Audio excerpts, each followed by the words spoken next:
अस्सलाम वालेकुम YouTube family. उम्मीद है आप सब खैरियत से होंगे। आज का हमारा टॉपिक है इंटरनेशनल मॉनेटरी सिस्टम। सबसे पहले व्हाट इज़ मनी। मनी है क्या?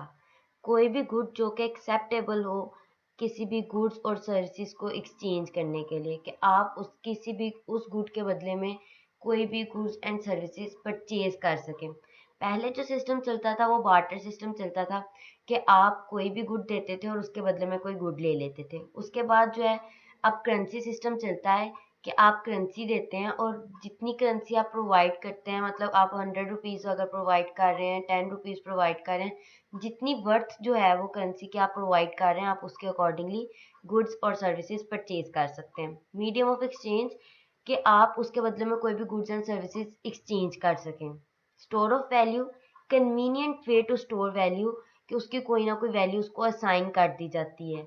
यूनिट ऑफ अकाउंट, कि आपको एक वर्थ बता दी जाती है उसको, कि एक स्टैंडर्ड जो है वो मेजरिंग बता दी जाती है कि ये 100 रुपीज़ है, तो आप 100 रुपीज़ की चीज़ जो है वो इससे खरीद सकते हैं।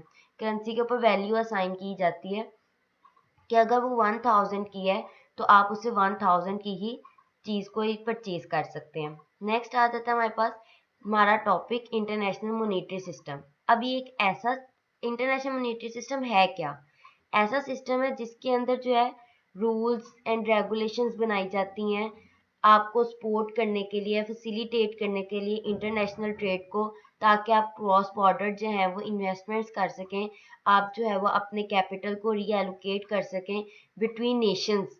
नेशंस के दरमियान में जो है वो मतलब कि अगर आप पाकिस्तान के अंदर हैं और अगर आपने जाकर जो है वो यूएसए के अंदर बिजनेस करना है, तो ये सारी चीज़ें जो हैं, इन सारी चीज़ों को जो सपोर्ट करता है और फैसिलिटेट करता है आपकी इंटरनेशनल ट्रेड्स को, वो इंटरनेशनल मॉनेटरी सिस्टम है।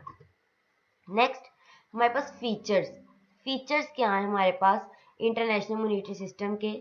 सबसे बेस्ट जो फीचर है, एक तो ये स्टेबिलिटी करता है फॉरेन एक्सचेंज एक्सपेक्ट्स, कि आपके जो फॉरेन एक्सचेंज है उसको स्टेबल करता है, आपके बैलेंस ऑफ पेमेंट को प्रमोट करता है, कि आपका जो है वो बैलेंस रहे, ना तो आप बहुत ज़्यादा सरप्लस में चले जाएं और ना ही बहुत ज़्यादा डेफिसिट के अंदर चले जाएं। बैलेंस ऑफ पेमेंट होता है कि आपकी एक्सपोर्ट्स एंड इंपोर्ट्स की जो आपकी पेमेंट्स हैं वो तकरीबन तकरीबन इक्वलेंट हो, इनमें बहुत ज़्यादा गैप ना हो। Unrestricted flow of international trade and investment, कि आपको कोई भी रिस्ट्रिक्शन फेस ना करनी पड़े, कि आपके जो इंटरनेशनल ट्रेड है और आपकी इंटरनेशनल इन्वेस्टमेंट्स हैं, इसको स्मूथ करता है, कुछ रूल्स एंड रेगुलेशंस बनाकर आपको सपोर्ट करता है, आपको फैसिलिटेट करता है इंटरनेशनल ट्रेड को। members or allow members countries to pursue independent monetary and fiscal policies, के डिफरेंट कंट्रीज के जो मेंबर्स हैं इसके, उनको अलाउ करता है कि वो अपनी मोनेटरी पॉलिसी भी बना सकते हैं और फिजिकल पॉलिसी भी बना सकते हैं। फिजिकल पॉलिसी हमारी बेसिकली होती है जो कि हमारी अब हर कंट्री की जो गवर्नमेंट होती है वो खुद एडजस्ट करती है कि उसका स्पेंडिंग लेवल कितना होना चाहिए और उसके जो है वो इंटरेस्ट रेट कितना होना चाहिए, उसका टैक्स रेट उसका कितना होना चाहिए, जो कि इसकी इकोनॉमी को इन्फ्लुएंस कर रहा होता है। नेक्स्ट आ जाता है provide countries with sufficient liquidity to finance temporary balance of payment deficits. Temporary जो है वो बैलेंस ऑफ पेमेंट डेफिसिट्स को जो है वो ठीक करने के लिए। रिक्वायरमेंट्स ऑफ गुड्स आईएमएस के, गुड आईएमएस जो है वो बेस्ट जो है वो इंटरनेशनल मॉनेटरी सिस्टम क्या हो सकता है, कि एडजस्टमेंट आ जाती है इसके अंदर। सबसे पहले एडजस्टमेंट आ जाती है कि आपका इम्बैलेंस पेमेंट ऑफ नहीं होना चाहिए, कि आपके बैलेंस ऑफ पेमेंट, आपका जो पेमेंट का जो सिनेरियो है वो सारे का बैलेंस्ड होना चाहिए, कि ना तो आपके बहुत ज़्यादा एक्सपोर्ट हाई लेवल के ऊपर हो, तो ना तो आपके बहुत ज़्यादा इंपोर्ट हाई लेवल के ऊपर हो।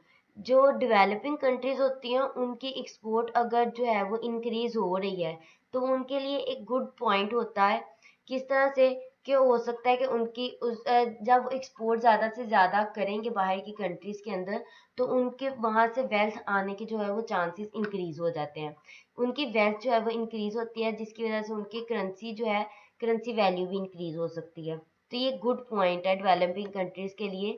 लेकिन अगर जो है वो उनकी इंपोर्ट बहुत ज़्यादा इंक्रीज हो जाए, मतलब कि उनको बाहर जो है वो अपनी करेंसी बहुत ज़्यादा बेचनी पड़ेगी, कि उनकी करेंसी की वैल्यू जो है वो भी कम होने के चांसेस होते हैं।